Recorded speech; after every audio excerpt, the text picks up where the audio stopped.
We have an interdisciplinary parallax that is possible. The depth perception into the adjacent possibility when we weave all of these together. So some of you have bridged to the research posters on the wall from some of the global community, but one fractal of that has been flourish.science, medicinal foods and herbs for stress and anxiety. And in that spirit, we've been understanding that there are millions of people who found use cases for themselves for how plants can have transformational forms of capability enhancement and augmentation. Without further ado, Stacey will weave the next layer. With gratitude, I'm going to hand over to Stacey. Thank you, Bobby.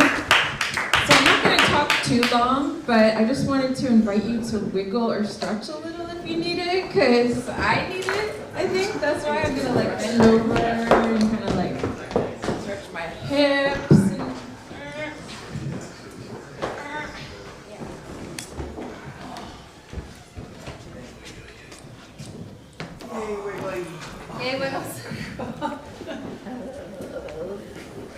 All that mental activity, shaking out some of that cooped up energy. So yeah, I'm super happy to be here with you all. And I want to talk to you today about this experiment, this group experiment that we have here in the back in the right corner.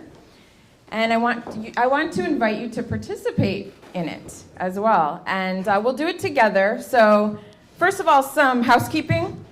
So that chair is my chair. That is the chair that participants who are having a plant experience will sit in while they have their plant experience. And also, please don't place your cup of wine or your cup of anything or food on that table. You can place that on the table next to it, which is the food table there. And so, what is this experiment that we're going to do here? We have a couple of variables that you get to test, and this is for us. Like, this data is for us. We actually have a collective lab notebook on the wall where you're going to place your own observations about your experience before and after the variable. And we have a lemon balm variable, which you're probably not surprised about because there's lemon balm plants back there. So we have a lemon balm elixir in 2 versions, and then we also have a lemon balm plant experience, so you can sit with the plant and sniff the plant and breathe or meditate with the plant for about 5 minutes and kind of just observe before and after. And there's a little bit more detailed instructions back there. And then you have also the option to taste an elixir, one of 2 elixirs that are there. So yeah, and you're gonna have to collect a random number, and there's some stickers to identify your emotion that you're feeling, with a little bit more data that you can write as well. And this is a collaboration with Crowd Doing and flourish.science, which I've been co-leading with Bobby. And it's all about, really, it's plants to the people and science to the people. And what else can I say about Flourish Science? It's herbal science data and it's community research as well. So I think I'm gonna leave it there because I would love for you all to participate, and I will join you back there to like help you out with some instructions and all of that. And just let me know if you have any questions.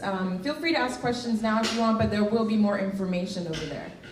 Anyone have questions right now off the top of your head? Why are you so passionate about doing this work? Say again? Why are you so passionate about doing this work? I am passionate about doing this work because I've been an herbalist for, how many years now? 12 years or something like that. And I think what it is that discovering the power of herbs was discovering free medicine, basically, or very inexpensive medicine. And the fact that I've also worked in the dietary supplement space where we do herbal products for 12 years now as well.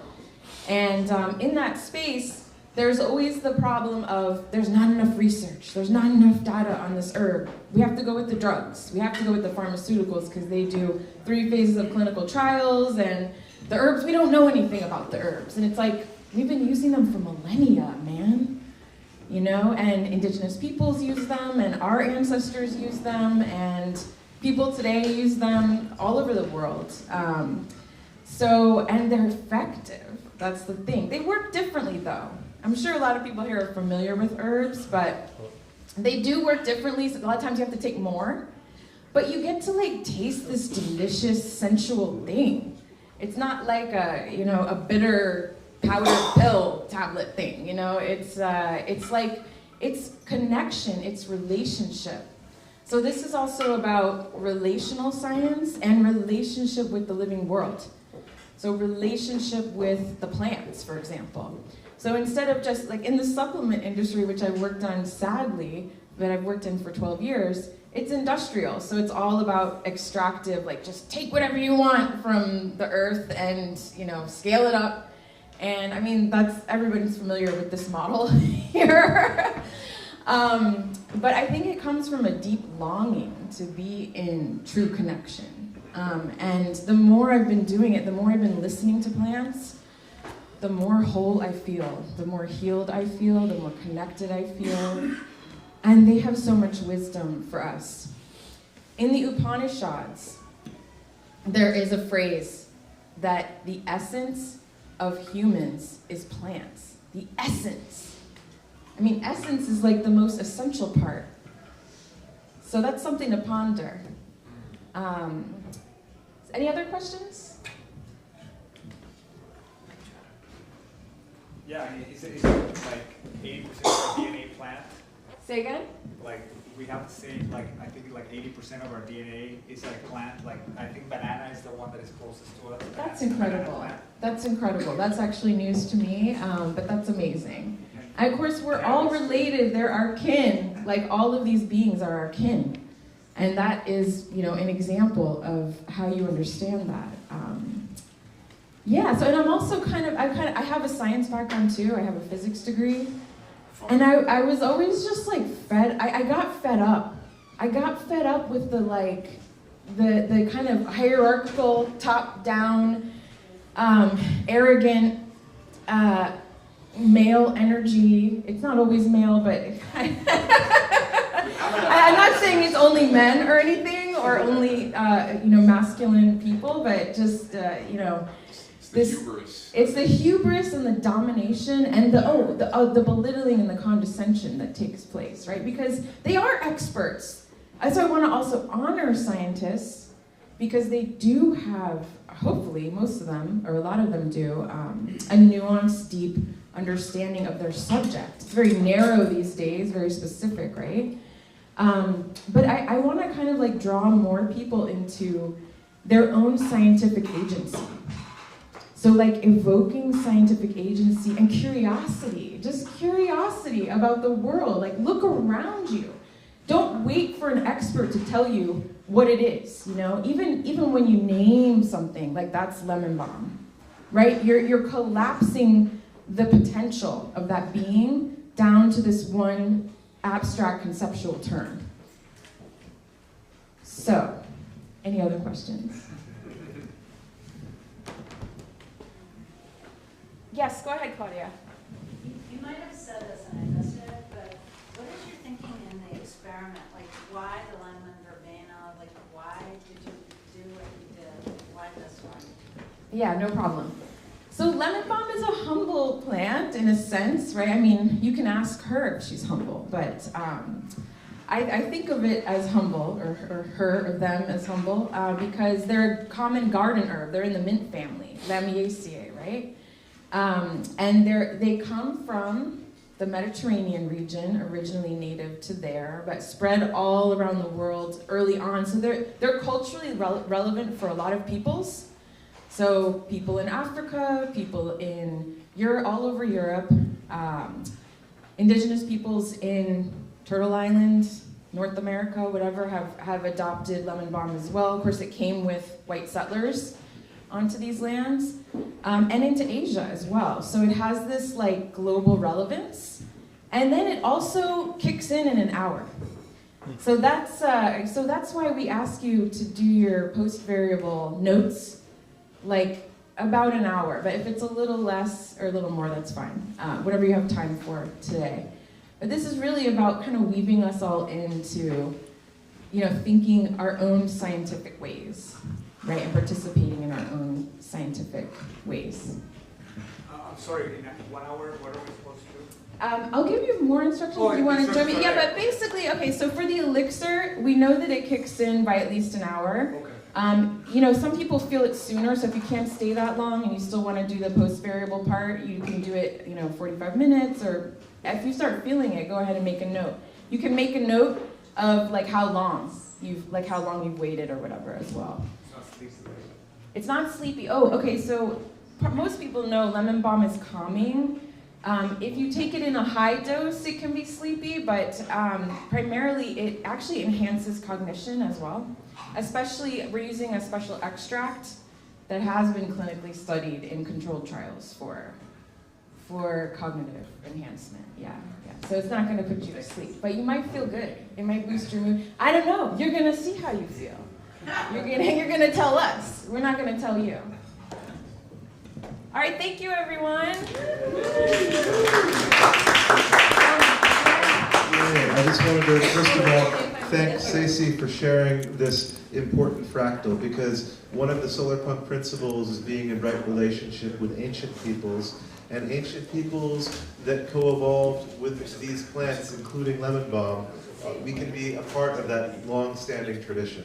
So I just wanted to acknowledge that. I'd also like to acknowledge that we have a special guest of a couple of songs from our friend here. That I was grateful that Jesse Elliott brought a friend with him to our gathering, who is going to add a couple of musical numbers that are going to be in parallel, while folks who participate in the lemon balm experience that Stacey alluded to can also be on that in parallel. But I just wanted to take a minute to acknowledge that these 3 days would not have been possible without incredible effort from multiple humans, including from Stacey, importantly, also from Claudia Brenner. Thank you so much, Claudia. And Patrick, where you are. Jesse Elliott. Yay, Jesse.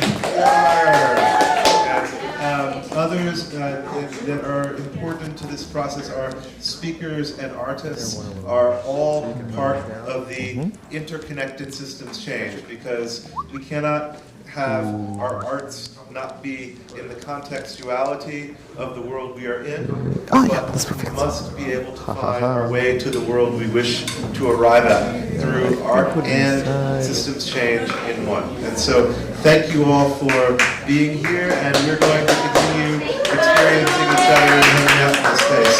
And if anyone wants to co-create additional manifestations during Solarpunkification month here, talk to our Patrick here, because he will help that manifestation occur, because we think that having a platform for each other is something that really is precious. And when they shared the opportunity for us to make this space into Solarpunkification, I think that the abundance of co-creation was my great hope for it. And I just want to thank you all for making that feasible. Thank you so much, Mike. Yard! And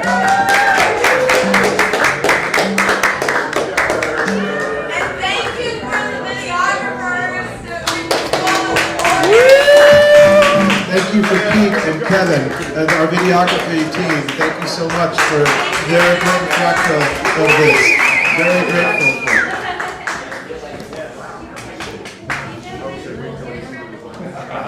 Do you want to share that? Maybe. No, I can be sending up. Yeah, he's gonna project that because I don't have a microphone.